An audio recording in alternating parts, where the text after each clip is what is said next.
My mother-in-law poured something strange into my drink when she thought I wasn't looking. Special cocktail for my favorite son-in-law, she said with a smile. I thanked her and discreetly switched glasses with her husband, who always criticized my career. 45 minutes later. My name is Julian Mercer, 32 years old, independent photographer based in Asheville, North Carolina. I've built my business from nothing: weddings, wildlife, magazine spreads, the kind of work that pays the bills if you're good at it. And I am. But to my in-laws, especially Diane, what I do has never been enough. How's the little photography hobby? Gerald would ask at family dinners, not even trying to hide his disdain. He was an investment banker, the kind of man who measured success in square footage and stock options. Every Sunday dinner at their house was the same. Diane would fuss over her daughter while Gerald interrogated me about my finances. My wife Haley would squeeze my hand under the table, a silent apology for her parents. I'd been shooting a wildlife assignment in Montana all week, trudging through knee-deep snow to photograph bison for National Geographic. I was exhausted, but Haley insisted we couldn't miss her mother's birthday dinner. Just a couple hours, she promised. I should have listened to that knot in my stomach when Diane cornered me in the kitchen, the way her eyes darted around before she handed me that drink, the slight tremor in her fingers as she said, "I made it special, just for you." Something wasn't right. I just didn't know how wrong it was about to get. Haley and I met 6 years ago at an art exhibition where my work was featured. She was finishing her master's in environmental science, and I was just starting to make a name for myself. We connected instantly. She understood my need to capture the world through a lens, and I admired her passion for protecting it. Her parents were another story. From our first meeting, Gerald made it clear he had expected someone different for his daughter. Someone with a desk job, a retirement plan, a company car, someone exactly like him. Diane was subtler. She'd praise my photos while asking when I planned to settle into something stable. She'd invite me to family functions, then introduce me as the photographer instead of her son-in-law. For years, I tried to win them over. I'd bring expensive wine to dinner, show them published work, mention high-profile clients. Nothing changed their perception that I was just passing through their daughter's life. A phase she'd outgrow. Last Christmas, I overheard Diane on the phone. Haley could have married Thomas, orthopedic surgeon, family money. But she chose the creative one. The way she paused before creative made it sound like a disease. Gerald was more direct. When Haley and I announced we were trying for a baby, he pulled me aside. "Children are expensive, son. Maybe think about real employment before bringing one into the world." I never told Haley these things. She loved her parents despite their flaws, and I didn't want to force her to choose sides. So I smiled, shook Gerald's hand firmly at every visit, complimented Diane's cooking, and kept my thoughts to myself. But there were signs I should have taken more seriously. The way Diane would ask Haley to help in the kitchen whenever I talked about a successful project. How she'd accidentally exclude me from family photos. The time Gerald suggested therapy for Haley's impulsive decisions while looking directly at me. I ignored it all, thinking time would eventually bring acceptance. I was wrong. The Friday of Diane's birthday dinner, I returned from Montana with raw, wind-burned cheeks and a memory card full of images that would pay our mortgage for 3 months. I was bone-tired but showered, put on a button-down shirt, and drove us to her parents' colonial-style home in the expensive part of town. Dinner started normally. Gerald bragged about a recent deal. Diane fussed over the table settings. Haley's brother Owen and his wife Vanessa made polite conversation. I nursed a beer and counted the minutes until we could leave. After the main course, Diane announced she'd made her famous sangria for dessert. She disappeared into the kitchen, and I offered to help carry glasses. That's when I saw it. She had 2 glasses separate from the others. As I entered, she quickly added something from a small vial into one of them. It wasn't a garnish or flavor. It was colorless, odorless, and she tucked the vial away the moment she heard my footsteps. "Oh, Julian." "I've got this," she said, too brightly. "This one's for you. Special recipe for my favorite son-in-law." My throat tightened. The glass had a barely perceptible film floating on top, catching the light. "Let me help you carry these," I said, taking both glasses she'd prepared. In the dining room, Gerald was checking his phone, barely looking up when I approached. "Sangria, sir." I placed the tampered glass in front of him instead of taking it myself. I watched him drink, making an excuse about preferring water with my dessert. 45 minutes later, Gerald was pale, sweating, and rushing to the bathroom. The violent sounds of his illness echoed through the house. Diane's face drained of color when she realized what had happened. Her eyes met mine across the table, and in that moment, I knew two things with absolute certainty. My mother-in-law had tried to poison me, and she knew that I knew. I didn't react, didn't confront her. Just ate my chocolate cake while Haley rushed to check on her father. In the chaos that followed, Gerald insisting it must have been food poisoning, Diane stammering about bad shellfish, I quietly pocketed the untouched glass meant for me. Something had shifted inside me. The anger I felt wasn't hot or explosive. It was cold, deliberate. I wasn't just going to let this go, but I wasn't going to fight their way either. I was going to make them face exactly who they were. The Monday after the dinner, I took the glass to Jason, a former client who ran a toxicology lab. "Personal or professional?" he asked when I explained what I needed. "Family matter," I replied. 3 days later, he called. "Julian, there were benzodiazepines in that drink. Nothing lethal, but enough to knock someone out for hours, maybe cause some memory loss. Where did you get this?" I thanked him and asked for a written report. I didn't answer his question. That night, I told Haley I wanted to skip Sunday dinner for a while. Said I needed to focus on an upcoming exhibition. She was disappointed but understood. I didn't tell her about the test results. Not yet. I needed more information first. Over the next 2 weeks, I did some digging. Diane had a prescription for Xanax from 3 different doctors. She'd been doubling and tripling her doses for years. There were also rumors about her in town, strange behavior at a neighbor's party, accusations of stealing jewelry at her country club, stories her family had worked hard to bury. I compiled everything and waited for my moment. It came when Haley mentioned her mother needed photos for a social media profile. "She specifically asked if you would take them," Haley said, surprised by the request. I agreed. The following Saturday, I arrived at their house alone, camera bag in one hand, a sealed envelope in the other. Diane was waiting, dressed expensively, makeup perfect. Gerald was at the office, she explained. "Before we start," I said quietly, "I thought you might want to see this." I handed her the envelope containing the toxicology report, along with printouts of her multiple prescriptions. Her hands trembled as she read. "This is absurd," she whispered. "I would never." "We both know what happened," I cut her off. "What I don't know is why." Her face hardened. "You're not good enough for my daughter. You never will be. A man should provide security, not pictures." "And drugging your daughter's husband provides security?" I kept my voice level. "It wasn't going to hurt you," she snapped. "Just make you sick. Make you miss that ridiculous gallery opening you've been talking about for months. Show Haley that you're unreliable." I let that sink in. "Here's what happens next," I said finally. "You're going to tell Gerald what you did. Then you're both going to start treating me with respect. Not because you've suddenly changed your minds about me, but because the alternative is Haley finding out exactly who her parents are." Diane laughed, but it sounded hollow. "She'll never believe you over us." I picked up my camera bag. "Maybe not. But she'll believe the lab report, and the prescription records, and the neighbors you've alienated.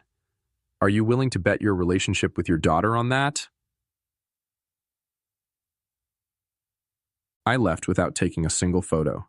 That night, Diane called Haley in tears, claiming I'd behaved inappropriately during our session. Said I'd been hostile and threatening. When Haley confronted me, I couldn't hide the truth anymore. I showed her everything, the lab report, the prescriptions, even text messages from her mother that had become increasingly hostile over the years. "My mother wouldn't do this," she kept saying, but her voice lacked conviction. The next day, she confronted her parents. I wasn't there, but when she returned home, her eyes were red from crying. "My father says it's all a misunderstanding," she said quietly, "that you're trying to drive a wedge between us because you're insecure about your career." I just nodded. I'd expected this. "What do you think?" I asked. She didn't answer, just crawled into bed and turned away from me. I'd pushed back, but somehow I'd fallen deeper into their trap. Now I was the villain in their story, and they'd managed to plant doubt in the one person whose opinion mattered most to me. For 2 weeks, Haley barely spoke to me. She went to her parents' house alone, came back with red eyes and new doubts. I threw myself into work, spending long hours in my studio, waiting for the storm to pass. Then a package arrived for me. No return address, just my name scrawled across the top in unfamiliar handwriting. Inside was a USB drive and a note. "You should see this. V double quote. Vanessa, Owen's wife." The drive contained video files, home security footage from Gerald and Diane's house. The timestamps showed the night of the dinner. There was Diane in the kitchen, clearly adding something to a drink. There was me entering, taking the glasses. There was Gerald drinking from the tampered glass. But there was more. Footage from after we'd left, Diane screaming at Gerald, blaming him for drinking from the wrong glass. Gerald yelling back, "This isn't the first time you've done something like this." I watched the footage 3 times, trying to process what I was seeing. Not just confirmation of Diane's actions, but evidence of a pattern. Evidence that Gerald knew. The next file was from 2 days after the dinner. Diane and Gerald argued in their living room about me. "He knows what you did," Gerald said. "So what?" Diane replied. "It's his word against mine. Haley will never choose him over family." "And if she does?" "Then she's not the daughter I raised," Diane said coldly. "Don't worry. I've already started talking to her about their marriage problems, planting seeds. By the time I'm done, she'll be filing for divorce and thinking it was her idea." I shut my laptop, hands shaking. This wasn't just about me. This was a systematic effort to control Haley's life, to isolate her from anyone who didn't fit their vision, and they'd been doing it for years. I called Vanessa immediately. "Why did you send this to me?" "Because they did the same thing to me when I married Owen," she said quietly. "They tried to break us up for 2 years, said I wasn't good enough. It almost worked. Why didn't you tell us?" "Owen doesn't know," she admitted. He worships his father, believes everything he says. I've tried to tell him, but he thinks I'm paranoid. I just couldn't watch them do it to someone else." The next day, I received a text from Gerald. "We should talk. Man to man, no wives." I met him at his country club. He was waiting in a private room, drinking bourbon. "Julian," he began, "families are complicated. My wife, she can be difficult, protective, but she means well." "Drugging someone means well?" I asked. He waved his hand dismissively. "A misunderstanding. Diane takes medication for anxiety. She probably mixed up the glasses." "I have the security footage, Gerald." His face changed instantly, hardening into something cold and calculating. "What do you want?" "Money? Is that what this is about? I always knew you married Haley for financial reasons." "I want you both to leave us alone," I said simply. "Stop trying to convince Haley I'm not good enough. Stop interfering in our marriage." Gerald leaned forward. "You think this is the first time we've dealt with someone like you? People who want to take advantage of our family?" He laughed. "Haley will come home where she belongs. She always does. Ask her about Thomas. Ask her about the fiancé before you." I felt cold. "What are you talking about?" "Haley was engaged before she met you. Nice guy, doctor. We didn't like his background. Took us 6 months to convince her he was wrong for her. She broke it off. Came home crying to Daddy." He smiled. "History repeats, son." On the drive home, I called Haley's college roommate, Bethany, asked her about Thomas. "Oh God," she said. "That was awful. He was perfect for her, but her parents, they convinced her he was cheating, planted evidence. He tried to tell her the truth, but by then she didn't trust him anymore." The pattern was clear now. This wasn't just about me. It was about control, complete control over their daughter's life. And they'd done it before. I didn't confront Haley immediately. Instead, I started gathering every piece of evidence I could find. I reached out to Thomas, who was initially reluctant to speak with me. When I explained the situation, he sent me old emails between him and Haley, showing how her parents had systematically undermined their relationship. I contacted other ex-boyfriends, old friends of Haley's who'd mysteriously drifted away. A pattern emerged. Anyone who encouraged Haley's independence was gradually pushed out of her life. Vanessa provided more security footage showing Diane and Gerald discussing their plans for us. "Once they divorce, we'll convince her to move back home," Gerald said in one clip. "She can run the foundation. Meet suitable men. I compiled everything onto a single drive. Then I invited Owen and Vanessa over for dinner, without telling Haley I was about to destroy her family's image. Over dessert, I connected my laptop to our TV. "There's something you both need to see," I said. For the next hour, we watched the footage together. Haley sat motionless, her face pale. Owen kept shaking his head, muttering, "That's not my parents," under his breath. When it was over, Haley turned to me with tears streaming down her face. "Why didn't you tell me sooner?" "Because I needed you to see for yourself," I said. "All of it. Not just what they did to me, but what they've been doing to you your entire life." Owen stood up furious. "This is bullshit. You've edited these videos. My parents wouldn't do this." Vanessa touched his arm. "They did it to us too, Owen. Why do you think they suddenly started liking me after we had James? Because a grandchild meant they had leverage." The color drained from Owen's face. "You never told me." "I tried," she whispered. "You wouldn't listen." Later that night, Haley crawled into bed beside me. "I need time to process this," she said softly. "But I believe you. And I'm sorry I doubted you." The next morning, Diane called. Haley put her on speaker. "Darling, I was thinking you should come stay with us for a while," Diane said cheerfully. "Your father and I are worried about you. Marriage is hard, and sometimes separation can give clarity." "Mom," Haley interrupted, "I've seen the videos." Silence. Then, "What videos?" "The security footage. Of you drugging Julian's drink. Of you and Dad plotting to break up my marriage." Another pause. "Haley, whatever he's shown you has been manipulated. You know Julian has always been jealous of our family." "Stop." Haley's voice was firm. "We're coming over tonight, all of us. Owen, Vanessa, Julian, and me. We're going to talk about this as a family. No more lies." After she hung up, Haley turned to me. "They'll deny everything. They'll try to turn this around on you." I nodded. "I know." "So, what's our plan?" For the first time in weeks, I smiled. "I think it's time your parents met the real me, the one who doesn't just take photos, but knows how to tell a story." That night, we arrived at Gerald and Diane's house with my camera equipment. Owen and Vanessa were already there, sitting stiffly in the living room. Gerald seemed confident. "I understand there's been a misunderstanding." "No misunderstanding," I interrupted, setting up my tripod. "I'm documenting this conversation for the family archives." Diane objected immediately. "This is private family business." "Exactly," I agreed. "Family business, and I'm family, even though you've tried very hard to change that." For the next 2 hours, we laid it all out. The drink, the manipulation, Thomas, the other ex-boyfriends, the pattern that had shaped Haley and Owen's entire lives. Gerald and Diane denied everything, of course, called me unstable, manipulative. But with each denial, I played another clip, showed another email. Their faces grew paler, their denials weaker. Finally, Haley stood up. "I love you both. You're my parents, but what you've done is unforgivable. You don't get to control my life anymore." Owen nodded. "We're adults. We choose our own partners, our own paths."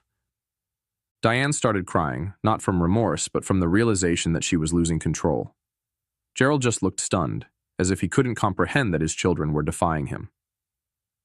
As we prepared to leave, I handed Gerald a USB drive. "This contains everything, the footage, the emails, the testimonies. It's yours to keep." "What's that supposed to mean?" he asked suspiciously.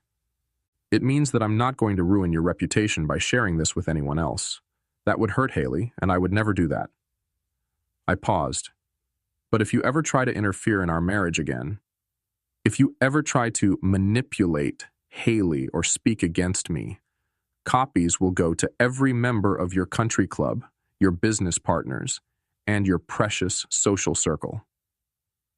For the first time since I'd met him, Gerald looked at me with something resembling respect. "I underestimated you." "Yes," I said simply. "You did." 6 months passed. Haley and Owen began therapy to work through the damage their parents had caused. Diane and Gerald kept their distance, sending occasional texts but respecting the boundaries we'd established. Then, over the holidays, they invited us all to dinner. "A fresh start," the invitation read. Haley wanted to go. "They're still my parents," she said, "and they're trying." I agreed, but I wasn't naive enough to believe they'd changed. When we arrived, everything seemed normal. Diane had prepared a feast. Gerald was charming, asking about my latest projects with what appeared to be genuine interest. After dinner, Gerald invited me into his study. "I have a proposition for you," he said, pouring me a scotch. "I've been thinking about your career. Photography is, well, it's been good to you. But have you considered diversifying? I could bring you into my firm, junior partner track. The salary would be substantial." I took the glass but didn't drink. "Why would you do that?" "Your family," he said smoothly. "And I respect how you handled the unpleasantness. You protected my daughter while standing your ground. That's what a real man does." I set the glass down untouched. "I appreciate the offer, but no." His smile tightened. "Julian, be reasonable. This is an olive branch, a way for us to move forward." "No," I repeated. "It's another attempt at control. You can't buy me, Gerald, and you can't stand the fact that Haley loves me exactly as I am." "Don't be a fool," he hissed, dropping the facade. "Everyone has a price." I stood up. "That's where you're wrong, and that's why you'll never understand your daughter." I walked back to the dining room where Diane was showing Haley photo albums. "Look at these," she was saying. "You were so happy when you lived at home." Haley caught my eye across the room. She could see from my expression that something had happened. I gave a slight nod and she stood up. "Mom, Dad," she announced clearly, "I have something to tell you." Everyone turned to look at her. "We're having a baby, Julian and I. I'm 3 months pregnant." The shock on their faces was genuine. Diane recovered first, rushing to embrace her daughter with tears in her eyes. Gerald approached more slowly, glancing between Haley and me. "Congratulations," he said stiffly. "Thank you," I replied. Then, lowering my voice so only he could hear, "This child will never be a pawn in your games. I promise you that." His face hardened, but he nodded once. He understood the message. As we drove home that night, Haley squeezed my hand. "They'll never change, will they?" "No," I said honestly, "but they'll have to accept that we have." 3 weeks later, a certified letter arrived from Gerald's attorney. Inside was a deed to a house, our house, which we'd been renting, and legal documents establishing a trust fund for our unborn child. There was no note, no conditions, no strings, just the transfer of assets, clean and irrevocable. It wasn't an apology. Gerald wasn't capable of that. But it was an acknowledgement, perhaps the only one he could give, that we had won. Our daughter was born in summer. We named her Eliza, after my grandmother. When Diane and Gerald came to the hospital, they brought gifts but maintained a respectful distance. They cooed over the baby, took photos, and left without trying to give us parenting advice or financial lectures. Months passed. Our relationship with them settled into something resembling normalcy. They never apologized for what they'd done, but they stopped trying to control Haley's life or undermine my career. One evening, as I was editing photos in my studio, Haley came in carrying Eliza. "My mother called," she said. "She wants us to come for Christmas." I looked up from my computer. "What do you want to do?" "I think we should go," she replied, "but with conditions. We stay at a hotel, not their house. We leave when we want to leave. No unsupervised time with Eliza." I nodded. "Sounds reasonable." She sat down beside me, bouncing the baby gently. "You know, I used to think success meant making my parents happy, getting their approval, meeting their expectations. And now?" She looked down at our daughter, then back at me. "Now I know it's about making choices I can be proud of, standing by the people I love." 2 weeks before Christmas, a large envelope arrived from Gerald. Inside was a glossy brochure for his company's annual report. My photographs were featured throughout. Landscapes, portraits, architectural shots. The work I'd done on my own terms, without his interference. There was a brief note. "Hired the best photographer I know. Thought you'd want a copy. G double quote." It wasn't forgiveness or reconciliation. It was something else. Respect, perhaps. The acknowledgement that I was successful on my own terms, not his. I didn't call to thank him. We both understood this wasn't about gratitude. It was about recognizing the new boundaries, the new reality. That spring, I opened my own gallery in downtown Asheville. At the grand opening, Haley stood beside me, Eliza on her hip. My parents flew in from Oregon. Friends and clients filled the space, admiring the images I'd captured over the years. Gerald and Diane came too toward the end of the evening. They didn't stay long. Diane held Eliza briefly, under Haley's watchful eye. Gerald shook my hand, nodded at the photographs with genuine approval, and left without making any suggestions about how I should run my business. As we locked up that night, Haley asked, "Do you think they've changed?" I considered the question carefully. "No," I said finally. "But they've accepted that they can't change us. And sometimes, that's enough." Later, as we sat on our porch watching the stars come out over the mountains, Eliza asleep in her crib upstairs, I realized something I'd never fully articulated before. I hadn't won by playing Gerald and Diane's game. I'd won by refusing to play it at all. I'd stood my ground, protected what mattered, and built my life according to my own definition of success. Not with schemes or manipulation, but with honesty and quiet persistence. In the end, that was the most satisfying revenge of all. Living well, on my own terms, with the family I loved beside me.